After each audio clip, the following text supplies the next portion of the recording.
What is going on, everybody? Welcome back to another episode of the KindaFunny Xcast, your home for all things Xbox here at KindaFunny. I'm one of your hosts, Snow Bike, and this week I'm joined by one of my gaming dads, once again, Parris Lilly. Parris, how are you on this lovely Friday? I'm doing fantastic. How are you? I'm good, Parris. It's nice to see you back again. I know Gary is out once again with the baby, so we send our love and well wishes over to him and the family, but it's going to be a great week, and it's going to be a great episode because you and I, Parris, get to talk about Halo, and you know I love talking about Halo on this podcast, so I'm really excited about what we get to do. Week started off on a big high and just been kind of trying to keep that energy since then till Friday, all right? But, Parris, I wanted to kick off the episode celebrating you and talking about you for a moment because you are going to be celebrating a birthday tomorrow when you're hearing this live. It's Parris's birthday. So go send him a nice, kind tweet. Send some sweet, nasty love from the KindaFunny crew over to him. But Parris, I wanted to say happy birthday, my friend. Congratulations on another year around the globe. Another year later. You're the best. Thank you. I appreciate that. It's funny because I was talking about my son about that where I was picking him up from school earlier. I go, it's like tomorrow's my birthday. I go, it's weird. I go, I don't feel it like any different. I'm getting old, but I don't feel old. So that's a good thing. Well, happy birthday to you. It's going to be a really great one. Parris, I know I want to ask you about what do you do and what's the best birthday. So I'll put it like this. What is some of your special birthdays that maybe had to do with something around gaming? Or do you have any memories like that? Honestly, the greatest birthday I ever had when I was 9 years old. It was twofold. I had a birthday party at McDonald's, and you may be too young to realize the significance of that, but that was a big deal back in the day. To be able to have a birthday party at McDonald's, and Ronald, they have them all come, the whole thing. It was awesome. But that, and then the birthday gift. See, my mom, my mom is funny because she wasn't a nerd, she wasn't techie or anything, but she always had a sixth sense about cool stuff, right? Like I've told the story before. Greatest Christmas gift I ever got was 85. She got me the NES, like out of nowhere. Why she even knew to do that, I don't know. But when I think about the greatest birthday gift I got, it was when I was 9 years old. She got me almost a complete set of the Shogun Warriors. And if you again, this is probably predates you. You probably, what the hell is the Shogun Warriors? So I know you know what Transformers are. Yep. So this is before Transformers, and this is like these Japanese like almost anime style, but like there's these giant robots, and there's like a whole TV show, the whole thing. There's manga, all that stuff surrounding them. But she got me the Shogun Warriors, like Transor Z, Dragon, Arrow, Poseidon. See, I remember all the names too. I'm so lame. But honestly, greatest toys I ever got. Ninth birthday, something I'll never forget. And that's a birthday memory that'll always stick out to me. And then I would just say, as an adult, just every birthday I get to spend with the family is always good, with the kids and everything. And, we just get to have a good time, eat some cake, make some burgers, whatever we're doing, right? But just as long as we're all together, that's all that matters. No doubt. Stay away from Khalif Adams cooking. That's the main goal on your birthday. That. We will not be catering from Chef Adams. That is not happening. It's wild that you bring up the McDonald's birthday because I actually might be the last generation that got to celebrate birthdays at McDonald's. I can still vividly remember my McDonald's had a bright red caboose off of the back of a train in the back of it. And I remember going to a number of birthday parties there. And also that was during the era where they did have the N64s next to the little play area as well. So I got lucky, but I don't think many kids will ever get to do that ever again, Parris, maybe is that the fun stuff anymore. Yeah. It's totally different now. That was like an experience to go to McDonald's for your birthday back then. God, that had to have been, oh my God, this is how old I am. So people can do the math. That had to have been 1982. Wow. Yeah. Okay. Right? 82, 83. I've been there somewhere. Bad in math. Yeah. Well, happy birthday to you. I hope that you have a fantastic weekend with the family. It's always great to celebrate with you, and you've always been such a positive influence on my life. So thank you, Parris, for everything. But this week, we get to talk about something positive, you and I. We get to have a little bit of energy on this show because 343 Industries and Xbox kicked off the week with a big-time Halo campaign overview video over on YouTube, and It was 6 minutes of fun. I cannot wait to talk about the sandbox with you, Parris. So let's jump right into the show, and then we'll dive in and talk about all the things from that trailer. So this is the Kinda Funny Xcast. We post each and every Saturday at 6 a.m. West Coast, Best Coast time on youtube.com/kindafunnygames, roosterteeth.com, and on podcast services around the globe. Don't forget, if you, your family members, your friends are buying V-Bucks or maybe Rocket Bucks, or if you're buying anything off of the Epic Games Store, please use our Epic Creator Code at checkout. Kinda Funny. It's an awesome brand new way to help support us here at Kinda Funny, and it's no additional cost to you. So if you are going out and purchasing something off that Epic Games Store, please use our Epic Creator Code Kinda Funny at checkout, and we'll get a portion of that purchase. You can help support us here in a new awesome way.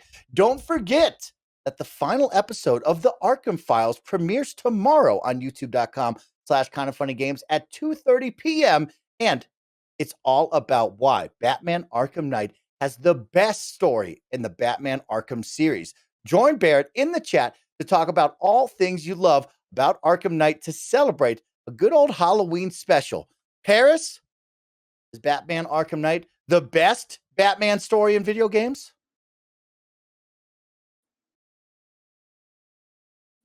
Yes. Oh. Yes. It is, but there's a big but there. It took me years to actually finish that game because I don't know if you remember when it originally came out.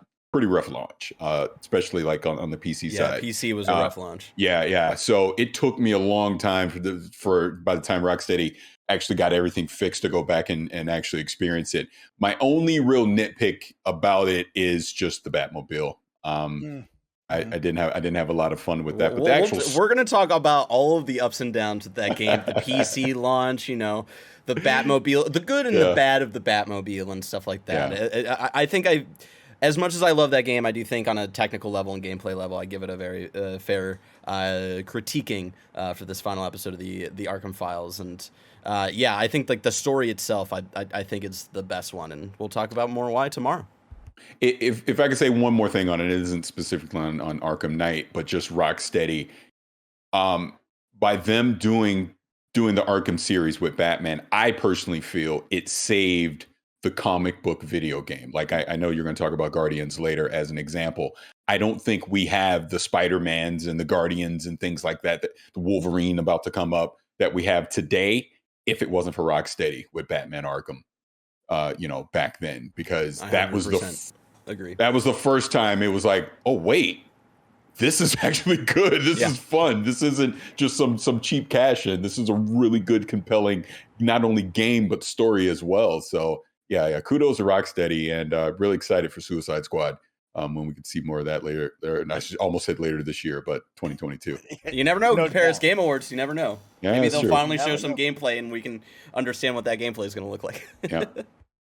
I like that. And please, everybody go check out the Arkham Files. It's something Barrett, of course, our producer, working the ones and twos behind the scenes. He's worked really hard on this awesome miniseries, and it is very, very good. Me and Barrett got to celebrate the 10th anniversary of Batman Arkham City together, and it was a wild ride to return to that game and to see all of the hard work you put into the Arkham Files when he talked about that game in part 2. So please go check it out. You got the final one premiering on Sunday, 2:30 p.m. West Coast, Best Coast time over on youtube.com/kindafunnygames.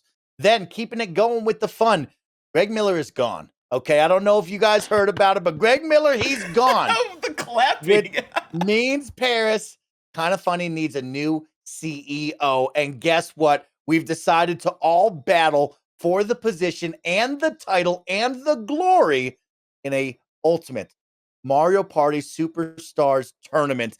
Day one just concluded, so you can go check that out. youtube.com/kindafunnygames for the first match between Tim, Blessing, myself, and Andy. 30 turns, pure mayhem, madness ensued. Who will walk away victorious and move on to the finale? Because get this, it's a multi-part tournament, because on Monday, we're going to return to Kinda Funny Games on Twitch to see Nick, Kevin, Barrett, and Roger compete for their spots for the finale that will happen on Extra Life next Saturday, where you can come join us. We're going to be raising some money for a great cause, helping those big, beautiful kids out there around the globe. And we'll be playing the title of KindaFunny CEO. 4 people will enter onto the board. Only one will walk away with Greg Miller's title. What will they do with that power? Who knows, Parris? But I know what I'll do. I'm going to make Parris a full-time employee. He's going to hang out with me and the gang all the time because we love Parris here at KindaFunny. Y'all know the deal. But with that, let's move into the show. We'd like to thank our Patreon producers for the month of October: Pranksky, Tyler Ross, Delaney Twinning, Julian the Gluten-Free Gamer, Alex J. Sandoval, Techie Haas, James Hastings, and Casey Andrews. Of course, this week, the KindaFunny Xcast is sponsored by ExpressVPN, Purple Mattress, and DraftKings. But myself and the team will tell you all about that a little bit later. Parris, let's kick off the show with all the fun, all of the hype, and all of the awesomeness, which is the Halo Infinite campaign overview, a 6-minute long video showing off what we and Master Chief are going to get into in this ultimate sandbox.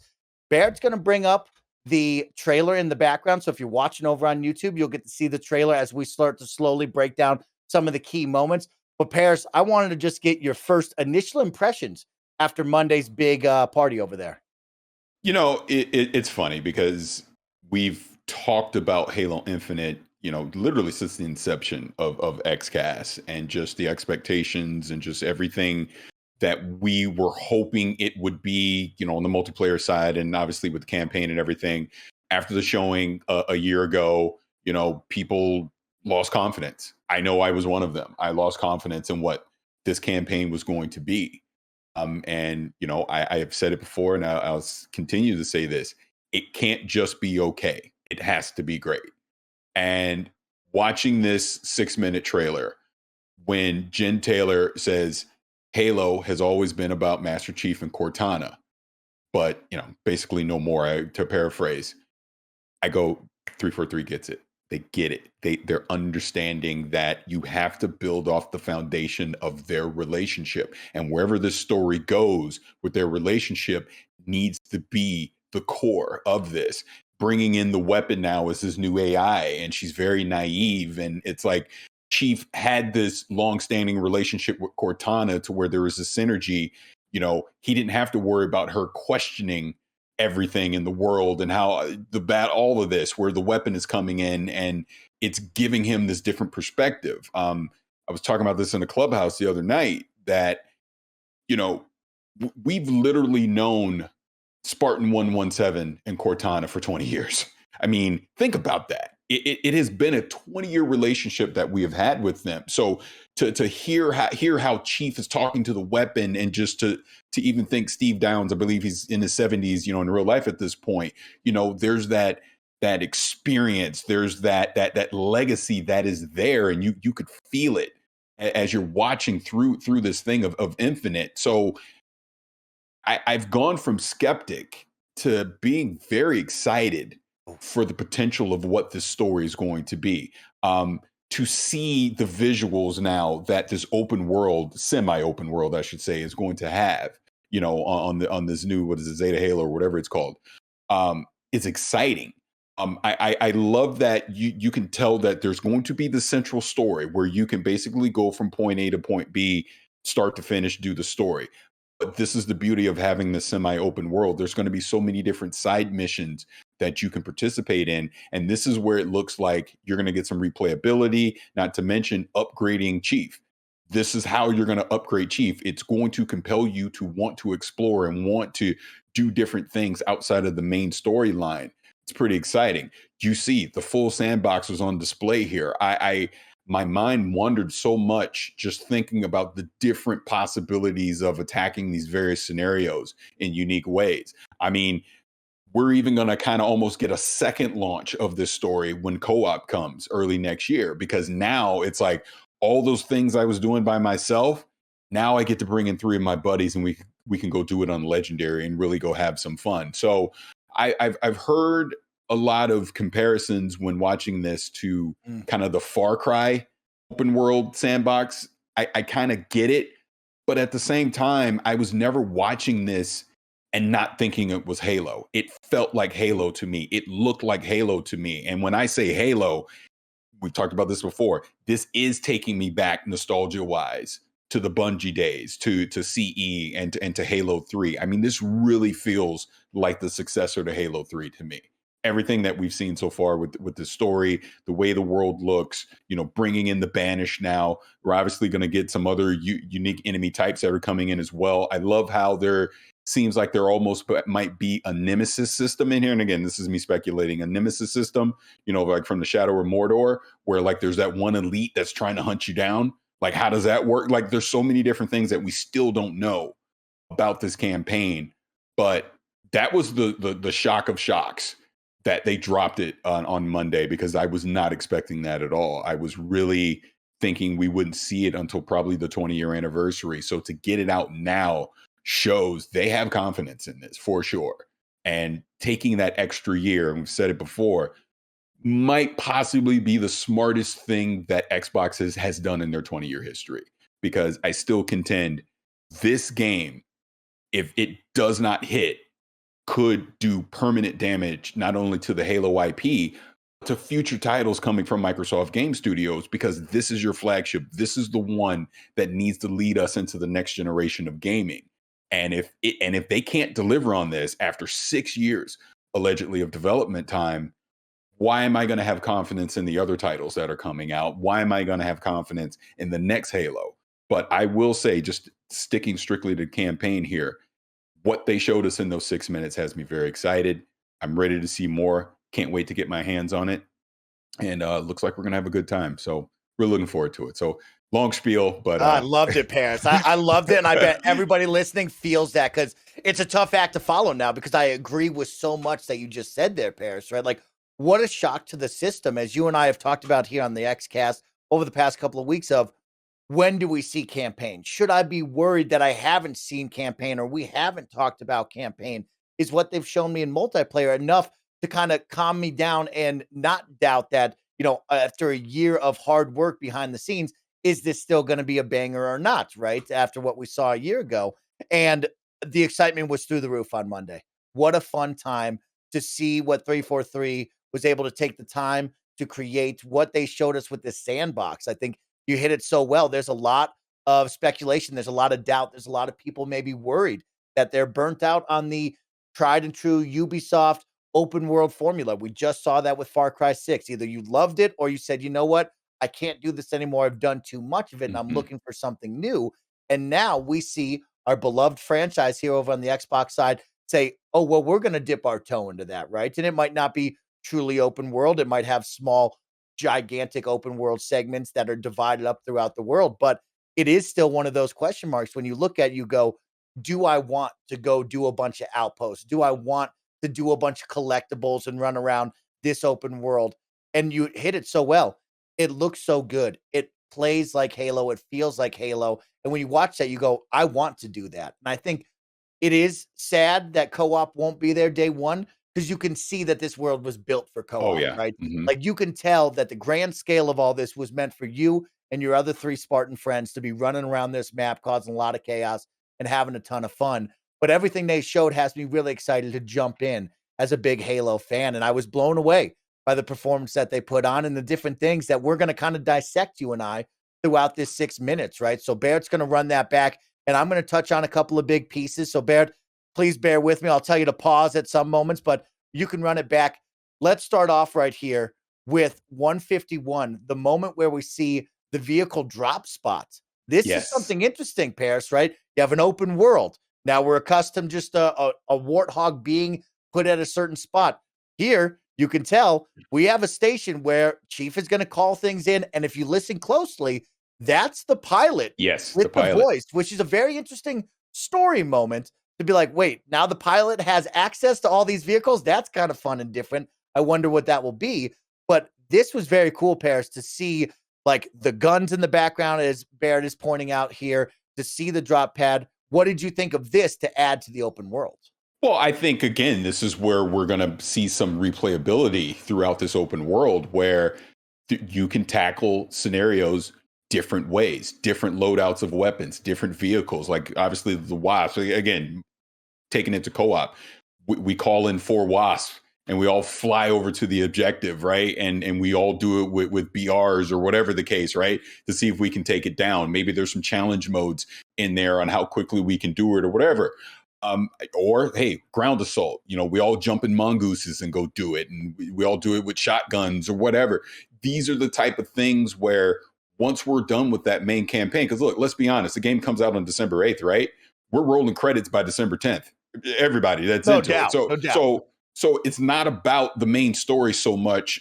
What can this sandbox give us long term to keep us engaged with it? I even think, beyond, the first quarter, whatever I'm thinking, right? But clearly this world seems ripe to be able to drop in DLC, where they can bring in a specific enemy. Maybe you have to go hunt down a specific, bank, because there's bosses in this too, right? That was the other cool thing. And I'm sure you're going to show that in a little bit. But seeing these type of things, as it goes back to what I'm saying, is like, there's definitely going to be some replayability in this, because I think the sandbox was created specifically to be able to do that. They didn't call this Halo Infinite for no reason. There's definitely a reason it's called Infinite. So again, it's exciting to actually see it. We've talked about it so much, we've speculated about it so much, but to actually get this full 6-minute clip of this world, it's exciting. It really is, because like I said, you can see so many different possibilities.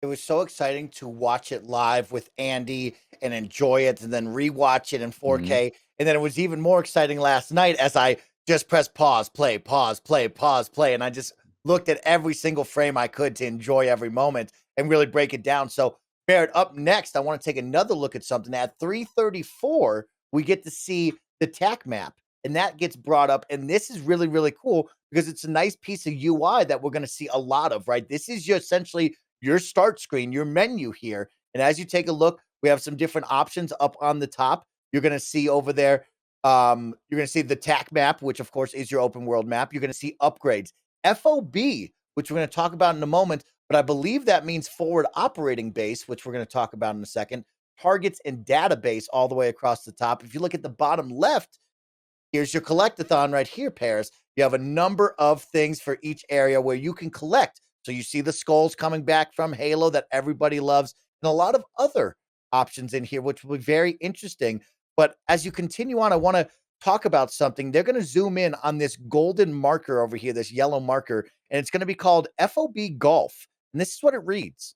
When controlled, forward operating base reveals banished and UNSC activity in the surrounding region, serves as a fast travel hub and rally points for UNSC Marine fire support, and provides access to vehicle drops, weapons, and weapon variants. Gaining Valor unlocks available resources to all captured FOBs. Defeat the banished and access the control terminal to claim this FOB, this forward operating base. Parris, what do you get from that? I think we just saw it previously. That what we saw with the vehicle drops. That's exactly what it is, and it isn't just given to you. You have to basically capture that area to be able to access it, and acts as a fast travel point. Again, place to do your loadouts, get different vehicles, things like that. So this is what we're talking about. It's giving you something to do out in the open world, and use it as a strategic point to then go out to other areas as well.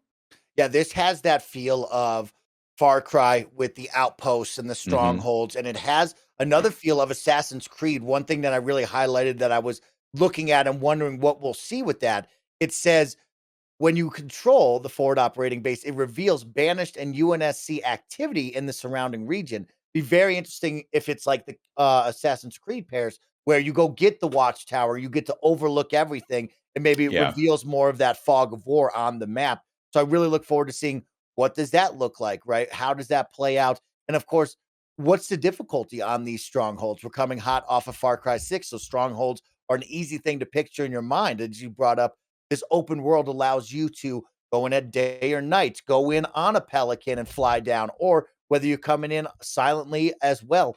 That's one thing I want to ask you, Parris, since we're talking about it. And the next one will be one of the outposts. How are they going to tackle stealth? Because a lot of these guns here don't have silencers, right? That's not really ever been a mechanic in Halo. The moment that you snipe somebody, the whole world hears it. Right. Do you think we'll see some sort of stealth mechanic where it is Far Cry and I am Danny Rojas stealth killing people, or maybe silenced weapon murdering half of the outpost to be able to sneak in? Or is that going to be null and void. I think it's null and void. I think you stick to the script that has always been Halo. To me, that would be a drastic change from what we've experienced, obviously, the past 20 years. Maybe some light stealth elements, but I think the whole point, and here's an interesting thing, just a side on that. I wonder how they're going to handle difficulty level as far as if I quote unquote capture one of these bases on normal difficulty, but then I switch to heroic. Do I still have it, or do I have to recapture it again on heroic? You know what I mean? Or like if I go capture it on heroic, I go down to normal, I don't have to recapture it again because I did it on the higher difficulty. Things like that. But I think that plays into it where your enemy types are probably going to change depending on the difficulty. And when you talk stealth again, to go back to the main topic, I don't think it'll be 100% stealth, but I just think, the whole point of it is you're probably going to have to clear out all the enemies in the base regardless. So maybe you can take out some without alerting everyone all at once, but ultimately everyone is going to be alerted and you're going to have to deal with it. Yeah, it's going to be really interesting because the Halo we know and love, right, is the moment you kill a grunt or you shoot somebody, it's on and popping. There is no real stealth going on. And so I highlight this weapon variance that they have over here from the FOBs that you're going to get. And I think back to Halo 4 and 5, when they introduced Warzone, they introduced the card system, right? And they also had those different weapon variants. What will that play a factor? Do we see some sort of really heavily silenced weapons? Or, like you said, and I think we can imagine, it's going to be pop-off time the moment you step foot in those bases. And I also think, to tangent off of that a little bit, because we saw the unlocks on there as well, because obviously this is going to be a part of it. Like we saw highlighted during the campaign trailer, the grappling hook, like you can electrify someone. So that seems like an upgrade. I think the thrust had an upgrade to it as well, but we're probably going to see different ones. I think that is also probably tied to difficulty. I think some of the really good stuff you probably have to play on heroic or legendary to get. You won't be able to get them on normal. Honestly, I hope they do that. I would prefer that because what it does is it's going to encourage you as a player to get out of your comfort zone. Like if you're like, oh man, legendary is too hard, I don't want to do that. But man, that one upgrade to the grapple hook is at that base on legendary. All right. Gotta go get good. I gotta get good. Yeah. You know what I mean?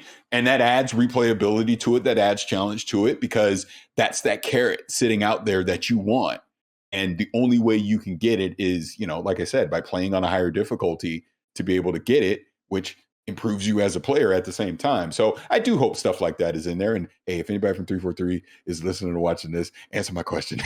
Answer his question. He needs to know. Well, let's go to 413 on the trailer. Barrett's going to show us because this is the upgrade system right now. We return to that UI system on your menu. We get to look at Chief's upgrades.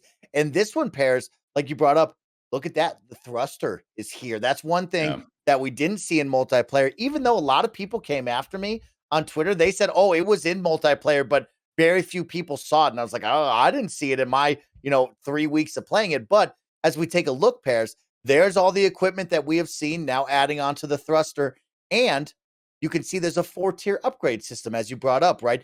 Each one of those has 4 different pieces that you could upgrade and elevate with. And we're going to see right after this, he'll upgrade the 4th tier of that thruster, which is going to add invisibility onto it. So he'll go into a cloak after using it and then kills this banished brute right here. Very, very cool stuff. My question to you is, Parris, with all of this equipment now, how fast do you think it will be to switch equipment from, let's say, the grapple shot to the sensor over to the thrusters? Do you think this will be as easy as switching grenades, or do you think this is hey, there's a massive cooldown, then you can switch, or you can switch at a forward operating base? I think what you just previously said, there probably should be some cooldown tied to it because, if I'm using the grapple hook, I shouldn't be able to immediately switch it over to the other one. It's not that it's cheating, but it almost balances it out in a way. So you have to be more strategic, or I'm just going to continually cycle through all my equipment, to quote unquote get an advantage or whatever. So, and maybe they don't do that, but I guess if I was making the game, that's how I would do it, because I think it adds some strategy to it versus just, like I said, just Rolodexing through everything that you have. So I would imagine there's some kind of cooldown to it so that if you're using one piece of equipment, you can immediately just swap it out and go over to another one during a confrontation. I like that, Parris, because I'm over here. I'm ready to spam it, right? I'm already thinking of I'm going to grapple shot, immediately switch to the thrusters, get an extra boost forward. I'm going to throw down the shield wall. I'm going to sensor over 20 feet in the air. And so I look forward to seeing how we'll be able to use all this equipment in different situations, how fast we can turn and burn it and switch it up will be really, really fun. Yeah. Of course, it wouldn't be Halo without a only in Halo moments over at 450. We ended this one with a nice little nod over to Battlefield, Parris, which was pretty cool. Yeah. Flying this Banshee over, then getting out of the Banshee. That is the spear. What is that one called? I forget about the skewer. Yeah. And then grapple shotting into another Banshee. Parris, this was a nice little nod. This was cool. No, it was. That was definitely a cool moment. And everybody and their mom is going to try and replicate this. And we're going to see 1,000 different TikToks showing it off. But like you said, only in Halo moment. So it's fun. And again, this is the whole point of the sandbox, being able to go in and do stuff like that, and just have fun with it. Exactly. The sandbox, right? This is one thing when you watch this 6-minute trailer, it's all about showing you the power that you have as Master Chief, as the Spartan, and in this sandbox, right? You see sweeping vistas, you see different biomes that you're going to be going through.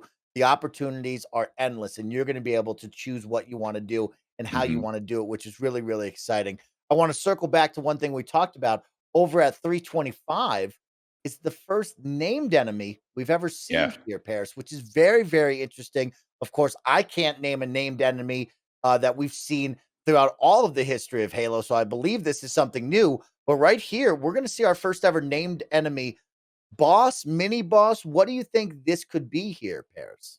Yeah, I'm thinking this is some type of mini boss, and maybe these are tied into, the lack of a better term, the strongholds, where when you quote unquote capture one, there's a boss at the end of it that you have to take down. And then, like we were saying before, potentially with that one elite also looks like another named, and maybe he's a higher tier boss. Maybe he has story tied into story elements. And I know there's I'm forgetting her name, but she was talking about the Forerunners. That seems to be another one. Harbinger of Truth, there you go. I believe. There you go. Yeah.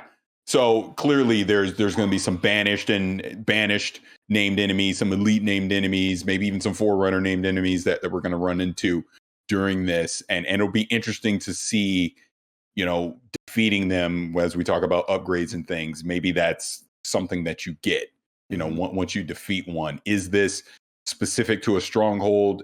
Can there be random encounters out in the open world? I guess we'll have to see. So exciting. And that's another one. When you bring up the TAC map, you get to see that one of them, it says targets. So it'll be very interesting if there's like high value targets that you're going to go for, and they're going to have names on those enemies.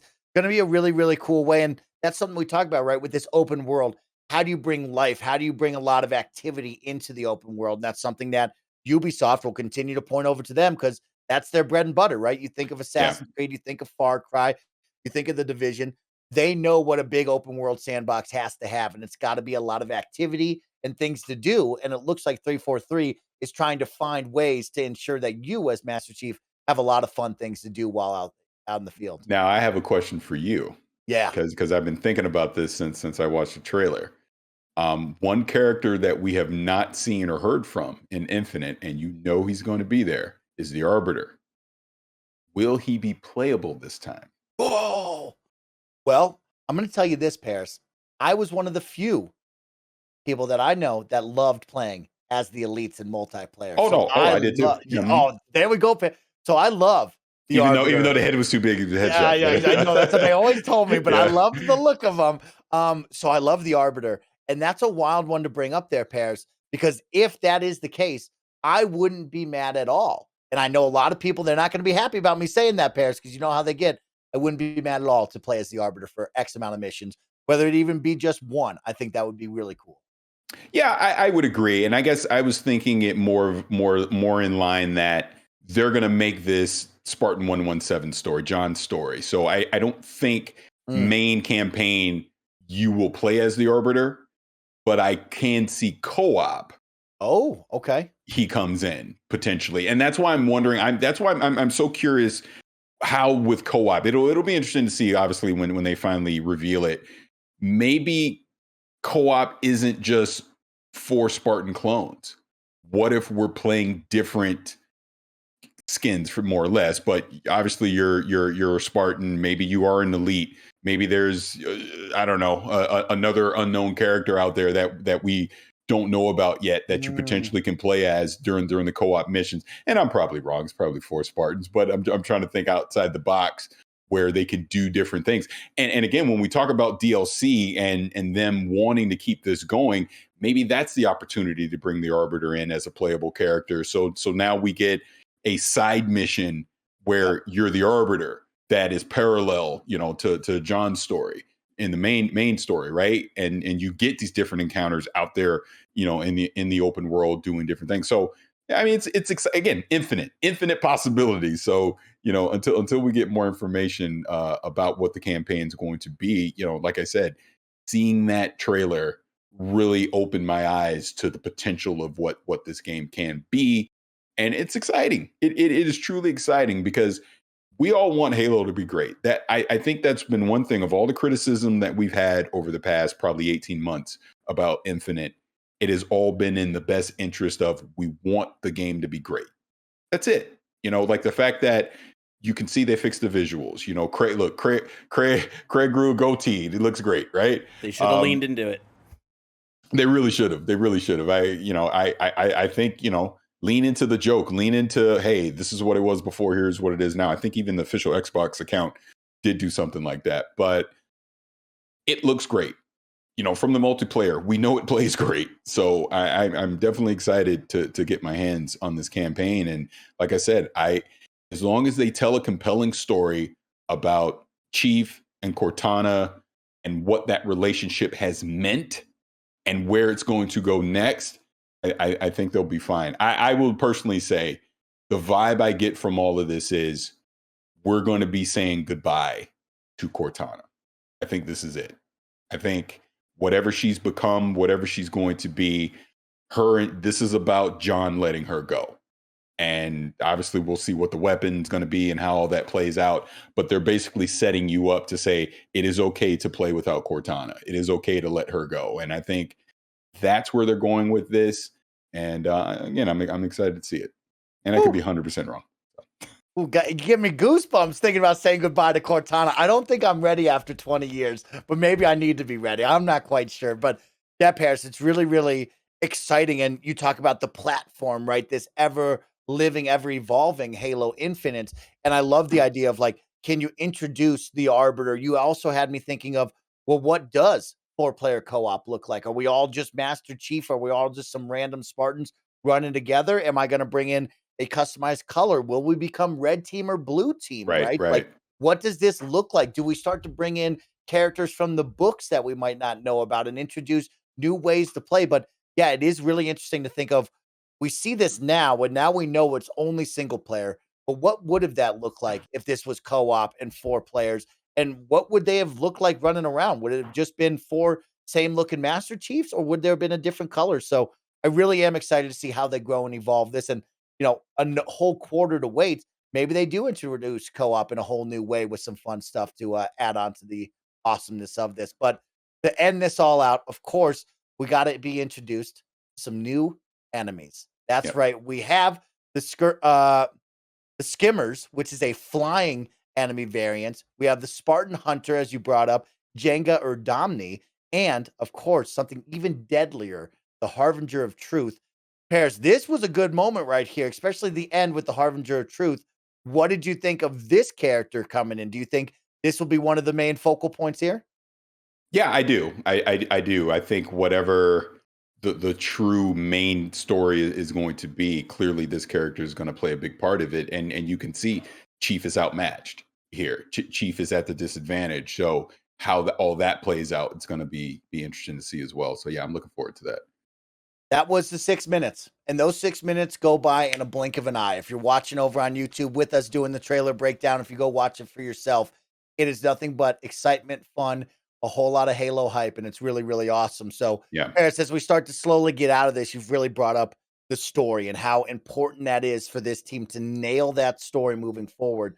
I got to ask you, of course, like everybody else, do you worry about this semi-open world? Do you worry about getting lost in the checkpoints and the collectathons and all these different mini missions within that open world that might dilute the story or take away or have players get lost and not really focus on the main narrative of this? Do you have any concerns at all?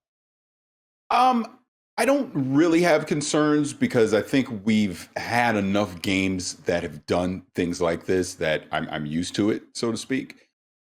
It seems to me this implementation of it, and I talked about it at the beginning, is you're going to have your main story where you can go from point A to point B, and it will, in a way, hold your hand to get there. It is going to be up to you to go off the beaten path and tackle some of these other things, which you'll be encouraged to do because that's going to allow you to upgrade Chief and be able to do some other cool things in the sandbox. So not overly concerned about it. Again, I just think it's a thing of we got to actually have it in our hands so we can 100% understand, how it's going to work. But, from the outside looking in, it seems like it'll be fine. I'm not too concerned. I like that. Everybody out there, whether you're watching on YouTube or if you're listening on podcast services, let us know what you think about the Halo campaign overview video that was just up on YouTube this week. We got to break down the trailer with all of you, give our thoughts and impressions. But of course, I want to hear from all of you. So let us know what your thoughts and impressions are coming hot off of that December 8th, getting very, very close. Also, Parris, really quick before we leave Halo, I want to give a big shout out once again. I always do it every month, but 343 killing it with the Inside Infinite blog post. They continue to be transparent. They continue to bring out and talk with all these different teams and allow you to get to know the hardworking men and women over at that team. And most importantly, all the awesome thing that they do to help create this epic game that hopefully we'll be playing very, very soon. So really go check out that Inside Infinite. Absolutely. And I'll just simply say on that, this is what we were talking about even a year ago after the initial reveal and the delay and people were disappointed. We're just like, hey, just be transparent. Just talk to the community. Let us know what's going on. And I think as long as you do that, people can be understanding and go with it. And that's exactly what we've seen since they've been talking about the multiplayer and obviously talking about the campaign now and the PC spec, like all these different things. It's like, okay, you're listening to the community and you're having dialogue with the community. And I think every game should be able to do that. And one that is as big and as important as this one, I think it's paramount to do that, to try and ease people's minds so people can understand, what to expect. And I think they've done a pretty good job with it. Love that. Let's hear a quick word from our sponsors.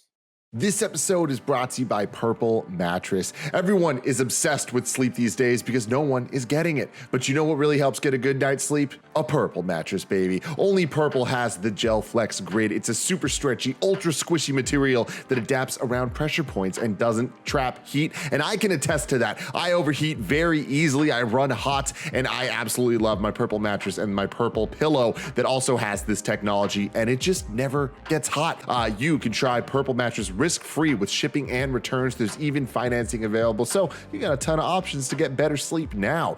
Getting a great night's sleep starts with having a great mattress. Get a Purple mattress. Go to purple.com/kindafunny10 and use code kindafunny10. For a limited time, you can get 10% off any orders of $200 or more. That's purple.com/kindafunny10, code kindafunny10 for 10% off any order of $200 or more. Purple.com/kindafunny10, promo code kindafunny10. Terms apply. Next up, shout out to ExpressVPN, always keeping me and my internet safe. Going online without a VPN is like carrying an expensive smartphone without a protective case. You'll probably fine most of the time, but one slip and everything gets cracked open. And it doesn't even take that much knowledge to hack somebody. I'm sure Kevin could do it if he really wanted to. They just need some cheap hardware. A smart 12-year-old can do it. That's funny. Don't get owned by a 12-year-old. Thank you for that copy, ExpressVPN. Get ExpressVPN. ExpressVPN routes you through a secure encrypted tunnel that disguises your IP address. It takes a hacker with a supercomputer 1 billion years to get past ExpressVPN's encryption. And ExpressVPN is really easy to use. You just open the app, you click a button, and you're protected. I can attest to that. I use it every day, and I am safe. Secure your online data today by visiting expressvpn.com/kindafunny. That's EXPRESSVPN expressvpn.com/kindafunny, and you can get an extra 3 months free. expressvpn.com/kindafunny. And finally, shout out to DraftKings, the killer crossovers, the nothing but net jumpers, the tenacious throwdowns. Ladies and gentlemen, basketball is back. DraftKings, the leader in daily fantasy sports, is celebrating the return to the hardwood by giving new customers a free shot at millions of dollars in total prizes. That is a lot of prizes, everyone. You can score big, and that can score you big cash. With a free shot at millions of dollars in total prizes, it's the perfect time to show off your basketball IQ. DraftKings is safe, secure, and reliable. Best of all, you can deposit and withdraw your cash whenever you want. You can download the DraftKings app now and use promo code KindaFunny. This week, new customers can get a free shot at millions of dollars in total prizes. You just got to enter the promo code KindaFunny to get a free shot at millions in total prizes with your first deposit. That's code KindaFunny, KindaFunny. Only at DraftKings. There's a minimum $5 deposit required. Eligibility restrictions apply, but you can see DraftKings.com for all of those details. All right, everybody, welcome back. Parris, we talked about Halo. Now I want to know, what the heck have you been playing? It's been a couple weeks since we've caught up and heard the different games that you've been playing. So I want to talk about one that I know you and I have been playing together. That is Back 4 Blood. Back 4 Blood, of course, released on Game Pass day and date. And the positive one is Turtle Rock announced over on Twitter, Parris, that the game has now reached a new player milestone of over 6 million players, aka cleaners, jumping into the action and the fun since launch. What were some of your impressions of Back 4 Blood? I enjoy it. It's not as easy, or is it harder than I think? I'll say it's harder than I thought it was going to be. Yep. The biggest takeaway I can take from Back 4 Blood is play with people you know. Do not play with random people. It is literally banging your head against the wall, playing with random people if they're not communicating, and you're not all on the same page as you tackle these maps and go do the different objectives. It can be a frustrating experience that way, but when you play with people you play with your buddies, it's a blast. Kudos to Turtle Rock, Warner Brothers, being able to bring back those Friday night vibes of Left 4 Dead that used to have back in the day, because that's what I took from this. A lot of fun. I will fully admit, just my real life, I've been pretty busy recently, so I haven't played as much as I want. But when I've had a chance to play with my son, a couple other people I know, always have a good time. Yeah, you say it so well. Brings back the Friday night vibes that Left 4 Dead used to have, and it is the social experience, right? There's moments where, yes, it becomes bang your head frustratingly hard, where all of a sudden I feel like their just curve is outrageous, where it's like, where did all this difficulty come from? Mm-hmm. But then 80% of the time, it's like, man, this is just me and my friends catching up on the week that we just had, talking about it, having some fun, as I mindlessly slay zombies. But I will tell you, Parris, after a week, I have now uninstalled this game. I am completely done with Back 4 Blood. We have played, we have enjoyed the campaign, and that is all that I needed from this. And it's just similar to another Aliens Fireteam Elite, right? It's like, I played through this, I am now done, and I'll return for maybe some DLC, but this was never a game that I knew I was going to get truly into, with the deck building and see how I could challenge myself and constantly replay it. That just kind of feel, and I guess maybe that game, right, for me, isn't that anymore. Just like we used to do with Left 4 Dead way back in the day, and just constantly rerun things. That is not what I'm looking for anymore. So I've played it, I enjoyed my time, and I've moved on already, Parris. It's interesting, and this is a tangent from Back 4 Blood, but I think it's relevant in what you just said. Does this give you concern for Redfall? A little bit, but I think with Redfall, from the early impressions of what we saw, and then some of those photos that were shown, I think that it might be might be a little more elevated, because it is the open world type co-op experience that I'm hoping for. And I think that maybe lends a little more game time and play time to it, as opposed to, here's point A, get to point B, get out of there. I like the open world vibe, but again, right, Parris, this is a game that we will play. We will most likely finish in a week or two and then move on from, right? I don't think this is a game that will capture me in any way, shape, or form with Redfall as to something different, right? Then now you and I, we're evolving it, right? Because then you take one step from Redfall. What is it? It would be Destiny to live games as service with an open world where I'm constantly loot grind hunting. I'm Right. trying to level up. That would be the next progression if you wanted to keep me. And I don't know if Redfall will have that. And we'll see. We'll have to see, though. Yeah. Obviously, we know very little about the game, but just the basic concept of, being 4-player co-op going into this kind of open world. What's the loop? What's the thing that's going to keep you coming back? See, here's the thing, Parris. Here's the thing. This one, Redfall, vampires, very different, very different. Yeah. Yeah, definitely different. But you get what I'm saying. So it's just interesting because I agree with you as far as Back 4 Blood. This isn't something that you feel this pull that, oh man, I got to jump in and go play it every night or whatever. It's a thing of, if you got a few buddies and like you said, you want to make it a social experience and have fun on a Friday night, absolutely jump in, play it. I'm glad to see that it has such high numbers. It'll be interesting, once we get, when the Call of Duties and the Battlefields and obviously Halo come out, to see how many people are still playing at that point. But I think for a game right now, for something to do, I would recommend it for sure.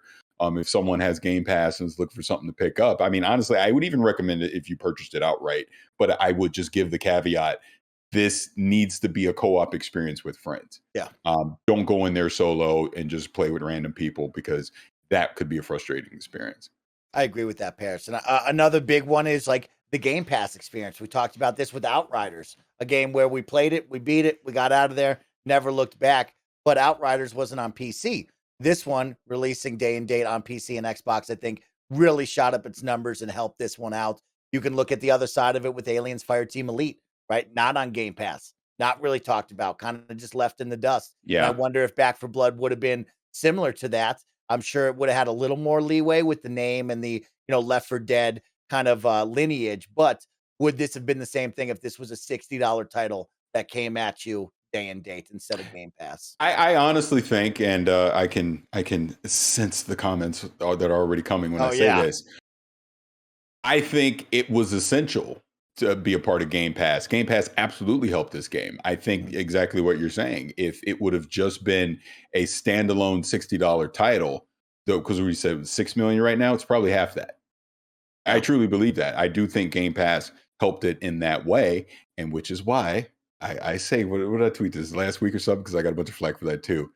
Game Pass is the best value in gaming. Just is. You can argue until you blue. Look, this is Xbox shows. I can say whatever I want. Yeah, we can say that. People like it. Yeah. But it is because of exactly what you're talking about. Like, it's funny, you talk about Outriders. It's on PC now on Game Pass, but that ship sailed for that game, unfortunately. A lot of people aren't going to go back and give it a shot now. And I think the difference between Outriders and Back 4 Blood is Back 4 Blood, for the most part, came in pretty polished, whereas Outriders didn't. And that definitely hurt it, because people weren't going to sit there and fight a bunch of technical glitches and losing progress and loot and all this stuff in a game that they were playing on Game Pass, when that's the beauty of Game Pass. Well, you're not working the way you're supposed to. Well, I'll put you down and I'll go play something else, because my time is valuable. And that's the one thing about Game Pass that, as a consumer, I truly love, is it respects my time. Because if you give me a game I don't like, I don't feel obligated to sit there and play it. There are hundreds of other options out there that will value my time more that I can go play. You know what I mean? So yeah, to me, it's a fantastic service. Again, games like Back 4 Blood, in my opinion, were built for it, because it creates engagement, and it gives people something to do. And like I said, you don't feel like, well, I better get my money's worth, because you're already a subscriber. So you play until you feel satisfied, and then you move on. You're in it. Let's talk about another game that caught me off guard, Parris, and has really blown me away. And that's Guardians of the Galaxy. It has taken me to the cosmos, Parris, and I am a true believer now. I don't know if you've gotten to jump in, but I know Barrett has, and he will come talk a little bit with me. But of course, you can go check out our full review from Kinda Funny on youtube.com/KindaFunnyGames. Check out the latest Kinda Funny Games cast, where myself, Tim, Blessing, and Greg Miller all sit down to discuss the latest and greatest from Square Enix and Eidos Montreal, which is Marvel's Guardians of the Galaxy. I'll start, Barrett. This game, like I said, blew me away. I'm put on the Games cast. I said this simple sentence: I had a blast with Marvel's Guardians of the Galaxy. It is one of the best gaming experiences of the year. And I think it is one of the best superhero games ever created, with the likes of like Arkham, like we said, and a number of other ones. This is truly an awesome experience and a whole lot of fun. Barrett, where are you at right now with this, and what are you thinking? I'm definitely with you on one of the funnest experiences I've had this year. I'm about 2/3 of the way through. I have about, I assume, like 5 chapters left, and I'm really loving the story, the gameplay. I remember being really down on when they first revealed it back at, I think, E3 was it. Saying it like it looks kind of janky. It didn't look like very interesting, and getting in there and like being this leader for this team, I think is way more fun than I expected it to be. Yeah, I'm kind of there with you. My only 2 kind of complaints that I've had so far with the game is I think it's starting to get a little long in the tooth for me, of just like pacing, and just like how much story there's going on. Like I feel like it feels less of like pacing out story beats as like a movie, and more of like I'm playing an entire season of a Guardians of the Galaxy show almost. There's just a lot going on. I was like, wow, this is way more than I expected for a story for this game, and in that way I'm impressed. But there's been a lot of moments and a lot of chapters where I'm like, oh man, I don't think this chapter needed to be this long and have this many encounters, especially like I'm having fun with the combat, but it is one of those, like, when I'm in each encounter, it's like, all right, this fight's going on a little longer than I want it to. And so there's that, and then I've ran into a lot of bugs, just a lot of bugs, a lot of, I have to like interact with this thing to make the story move on, or go through this like kind of like crevice to crawl through to get this collectible, and it'll be a lot of like, I go to a workbench, and Rocket is the only one who can work at the workbench to like upgrade some of Peter Quill's abilities, and you find them kind of in random levels. You have one on your ship, the Milano, obviously, and there have been a lot of workbenches where I go up to, and Rocket is with us, and he's hanging out with us. He's one of the people I can control because, slight spoilers, every once in a while a member of your party will go off and do their own thing, so you don't have your entire crew with you. But there have been plenty of times where Rocket is with me, and my other teammates are like, oh man, it sucks that you can't work at this workbench, it's Rocket isn't here. And I'm like, he's standing right here. I want an upgrade. Give me a fucking upgrade. So I've ran into a lot of that. I've ran into a lot of like, I shoot like the weird goo stuff to be able to crawl through a hole, and like I'll shoot the goo and then I'll try to crawl through the hole, but the animation won't start, so it won't let me go through. So there's been a lot of like, all right, reload last checkpoint, see if that works now, and like all little things like that, falling through the world a couple of times. I think on a technical level, this game, I'm playing on PS5, at least. I don't know how Xbox has played through, but on the PlayStation side, at least, it's been a lot. But I'm really loving the story. I think something that you brought up, all of you brought up on the Gamescast, is like you guys really liked this Gamora more than like the MCU Gamora, so on and so forth. I would say that I think I like this entire Guardians team more than I like the entire MCU Guardians team. Ooh, for sure. Wow. I think Peter's way more likable. I agree with y'all. Like, I think Gamora has a little more personality and a little, she's a little more multifaceted. Again, I think like